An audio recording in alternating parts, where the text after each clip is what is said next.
The largest liquidation event we've ever seen. Yes, the last 24 hours was absolutely wild, and tariff concerns caused some markets to absolutely flash crash.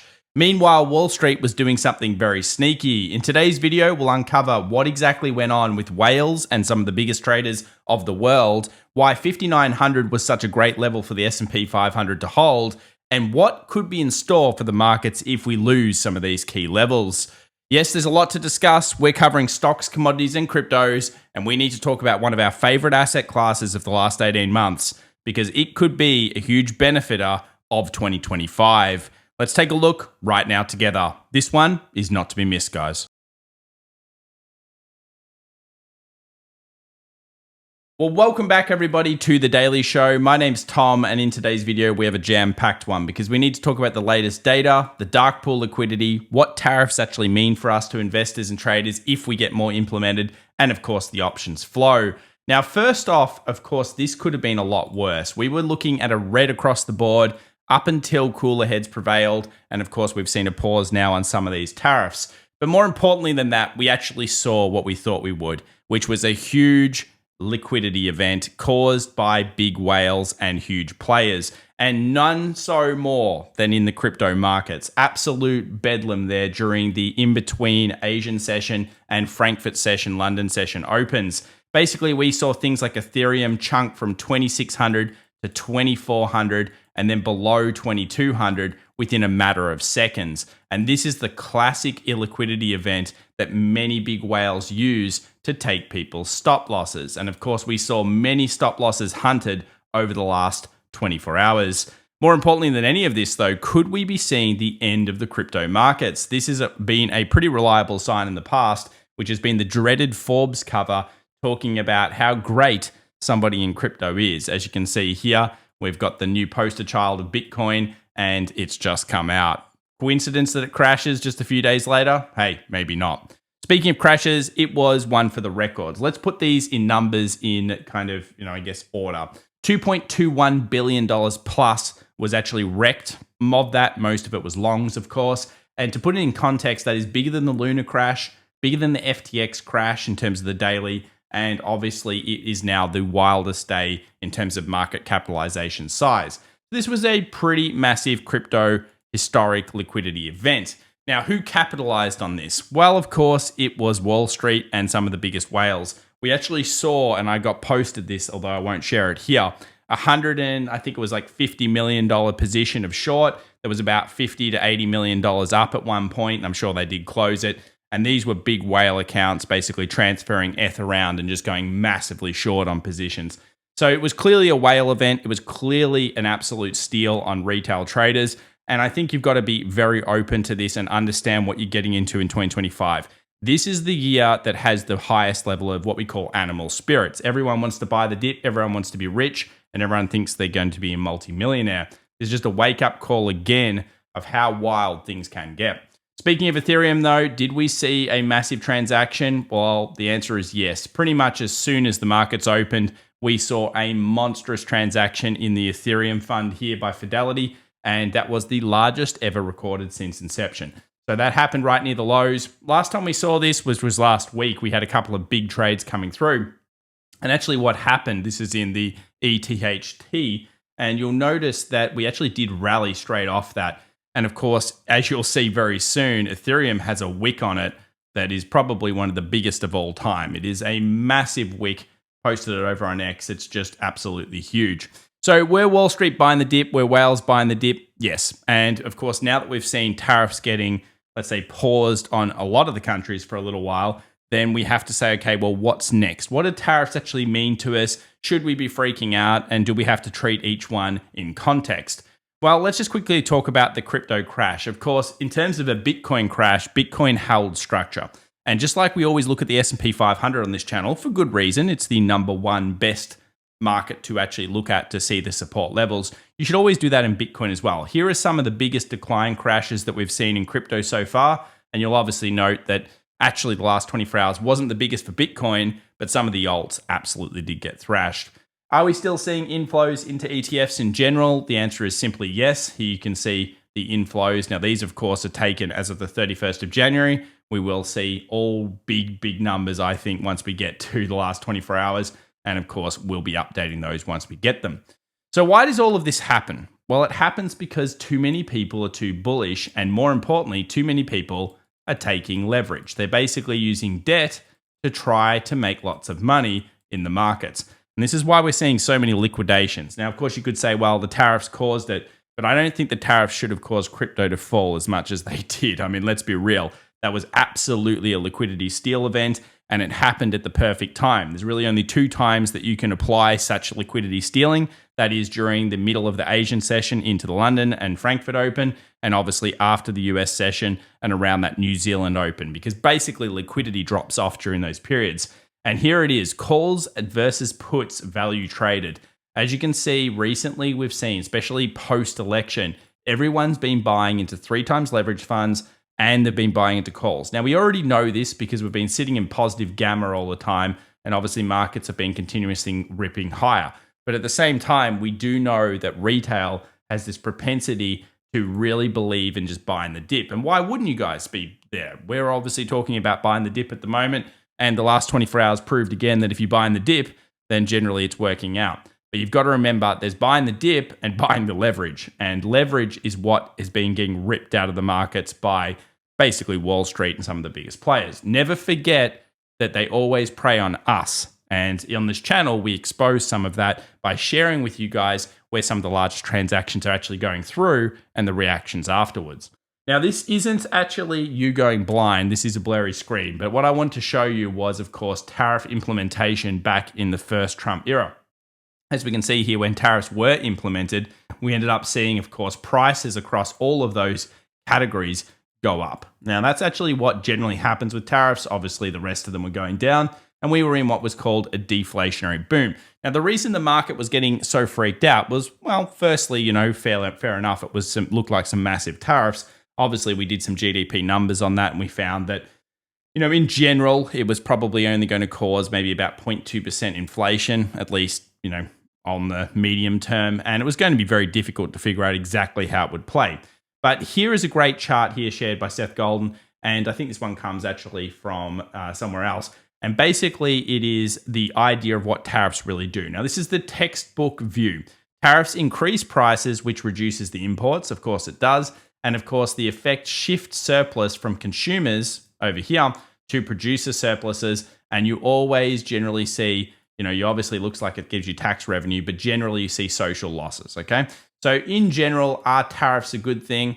Look, they can be in certain areas, and obviously they can be processed. But at the same point, it blanket tariffs across everything. Well, obviously, this is the textbook example, and you can go do some study on that if you wish to. What we always need to look at is whether there's going to be a deal done. And of course, for now, what we know is that it's on pause, except for the China one, which is yet to be implemented. Let's continue, though, to talk about what this actually means. We saw the tariffs potentially, go through. Obviously, they were implemented, and the dollar went up initially straight away. Now, obviously, we've been talking about weakness in the dollar in really this kind of period here, ideally, because that would be good for a couple of stock positions. Obviously, it'd be good for the Chinese stock market due to their economic policy. It'd be good for some of the gold trades and other things that we've got at the moment. But we did see that spike up in the dollar. We'll look at that soon. If this was just the spike like happened last time, and then we end up going down, this is the trajectory that happened during the first Trump era, during the first year. Now, I think what's most important to step back and look at is whether we're losing structure, guys. If we lose structure on the S&P 500, guess what? That's bad, okay? And we have started to see a market that's dull. So what that means is that it's making all-time highs, but each time it's doing it, it's barely doing it. And this is kind of one of those markets that you don't necessarily want to short because they say never short a dulling market, but you've got to be open to the idea that this could all be part of what we call a greater distribution. So you'll notice here that so far since the first rate cut of last year by the Federal Reserve, we've been following the path of generally the average or even the non-recessionary follow. And that's been good. Of course, we look at market structure to understand where we're at. Let's ignore the narrative, ignore the news, ignore the fear, just like the last 24 hours when we did our live stream and we talked about how we thought that it was a massive liquidity steal. So far, that's been proven correct. Obviously, you could argue, well, the tariffs ended up going away for now. But really, the main thing is cooler heads will prevail. The ultimate truth is going to be, what is the money doing? Are we seeing the money actually start to rip below? And if that happens, plus we get other warning signs, we have to talk about it here on the channel. So make sure to subscribe, of course, for that. For now, though, we've held the structure up. And of course, that's going to be very, very important. So remember, the way the structure trades, especially over the next couple of months, is going to be important. Now, you're going to hear a lot of people talking about February. And of course, February is traditionally the weak month when it comes to the markets on first-year presidential cycles. We'll bring that up in our next video and talk about it a little bit more, but I want to focus here today on the earnings, the tariffs, and of course the flows. Now, speaking of earnings, we just saw Palantir smash their earnings, and I've got to say congrats if you are holding it. Obviously, I've been a little bit sideways on Palantir for now. Not saying it is a negative stock. Of course, it hasn't been. It's been in a very good upward trend, but I expected it to have a pullback in time, which it did. And I said 1 to 3 months, and it was there for about 1.5 months doing nothing. Then came the earnings, $100 achieved. Well, congratulations if you're holding Palantir. That's a very good stock, obviously, to hold to that level. $100, could it be a TP zone? It's certainly one of those very clear levels, but they did have a great earnings result. And I think the point of this is that earnings continues to do what we want it to do to get all-time highs in markets. Earnings is hitting that 80% plus threshold. And this is, of course, exactly what you want to see. We've already talked about how this can bring in and usher in the last third run of the bull run. And basically, earnings is coming along. Now, there are even more earnings coming over this week. We've got PayPal, we've got Spotify, we've got Alphabet. And if you're wondering what these numbers are, these are the options expected moves. So basically, the options market predicts that we could have a 17.7% move on Snap either way. Palantir was obviously 13.4. It ended up going, 20% or something.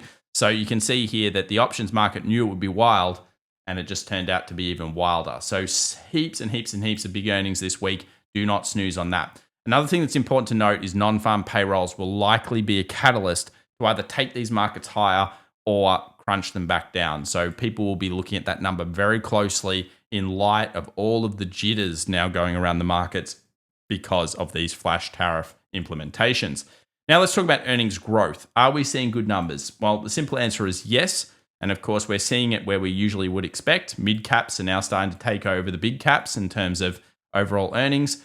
And then the market is expected to go towards the small caps. We actually saw a great US 2000 level during our live stream and during our macro show, which is our private community show we do every week.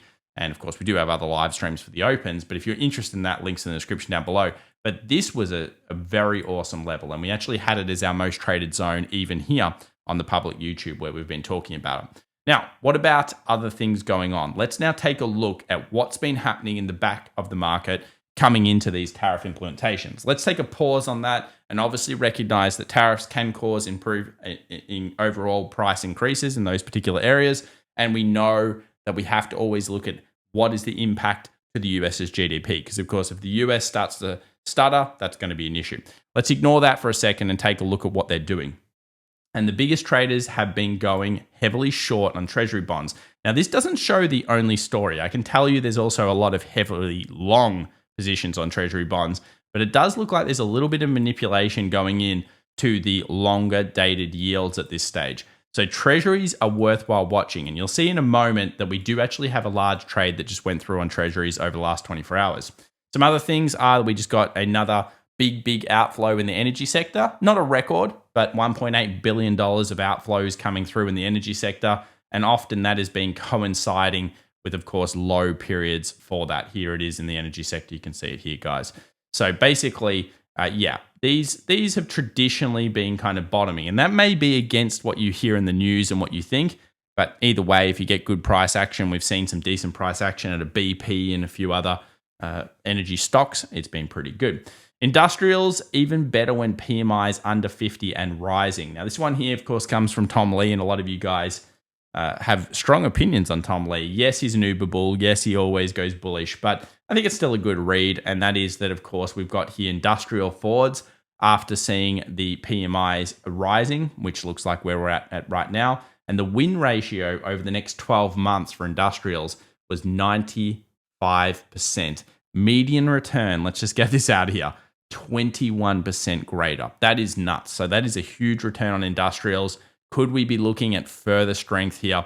We've already been talking about a broadening market. Most of the interest seems to be in sectors that most retail traders haven't been in for years, and that is important. Now, speaking of where the interest has been, it's been, of course, in Nvidia. Now, it looks like the shorters, the nasty shorters that came in recently over the last week or so, they've just closed their position. So we likely just saw the low on these markets. There were some big trades coming in straight away in the open. As soon as Nvidia opened, people were closing a couple of those large shorts.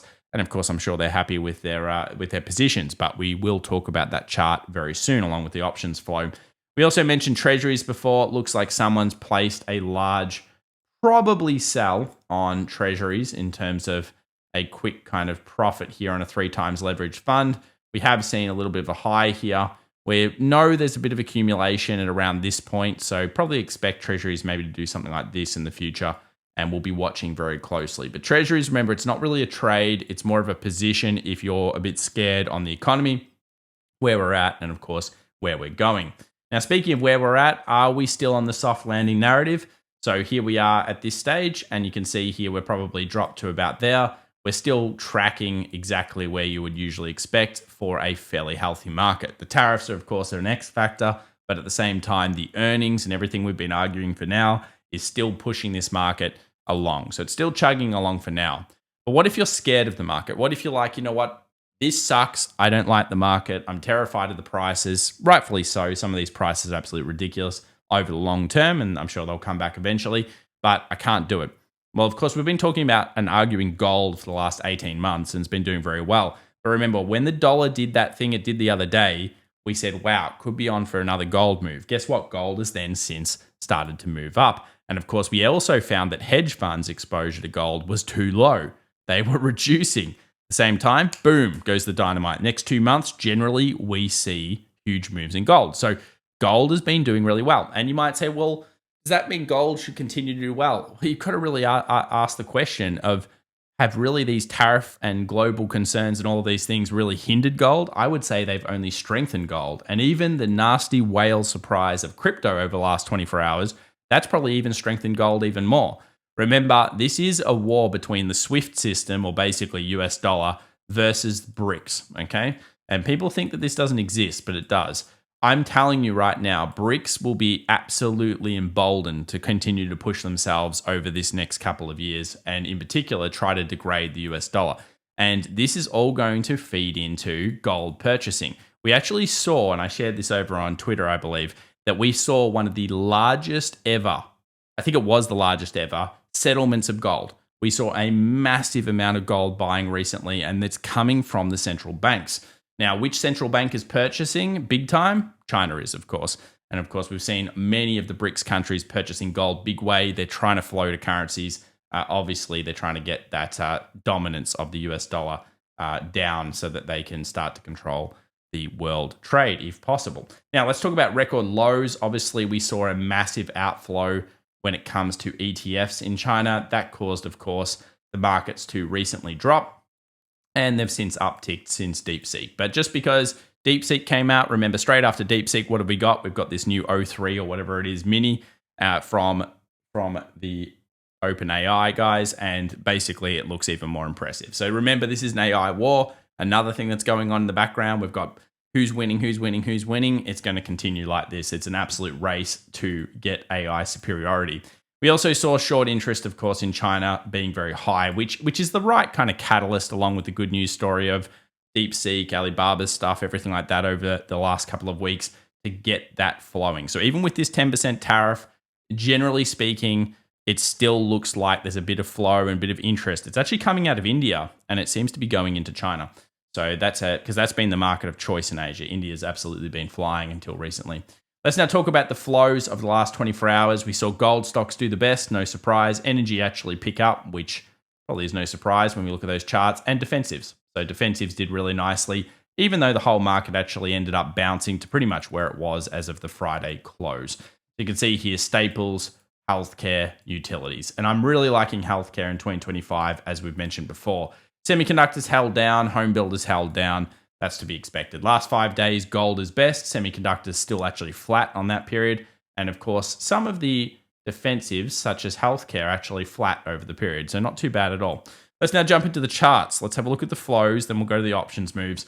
The S&P 500 hit the downward trend line. So you can see here the trend line, it hit it and it found buyers. 5,900 obviously on the futures was reached. That's a very key level. It ended as a long leg doji, and that of course is an indecision style candle. But as you'll see in the options move in a second, it was generally pretty good. So let's have a look at how it traded through the session. We saw a little bit of degradation near the end of the day, and basically it was kind of rallying during the start. So it was fairly strong in the morning buy, and then by the end of the day, there was a little bit of profit taking. And that's the kind of same thing we see here in the futures. Bit of a rally, pushes into that kind of gap area that we got from Friday, and it's sold off a little bit for that. Probably around 50, 59, like 80 or something. There might be a little bit of buyers, but the main levels really at this stage are still 6,100 call wall. We go into positive gamma, and 5,900 below, we start to really see this market shed. So remember, this is where the buyers are at this stage. And if we lose this position, then we could be going all the way back down to 5,800 or even 57 or even 56. So that's going to be the major concern for most players. Now, when we're having a look at the price action itself, you'll notice what I talk about when a dull market. Like you can see here, it's barely making higher highs. And this is starting to bring up the question of, is this all a Wyckoff distribution?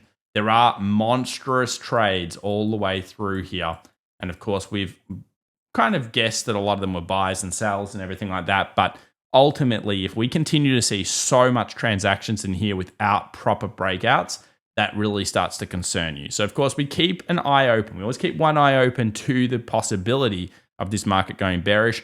But for now, market still does look quite bullish. Now let's jump on over to the options flow. 59.50 holding up the puts over the last 24 hours. It's what we suspected. This is where the put level seems to always strike out. You can see here that we have a little bit of calls that were coming in at around this 60, 60-20, 60-30 zone. But basically the market's closed at around 6,000. So 59.50 remains, or 5,900, 59.50 remains the major put support. And if that drops, you can see there's suddenly all these puts sitting underneath it. So that could create a waterfall or a negative gamma event. At this point though, 59.50 is the one to watch. You know, if we drop that level, but you know, it could be fireworks. Let's now move over to NVIDIA. NVIDIA 115 is the major put wall.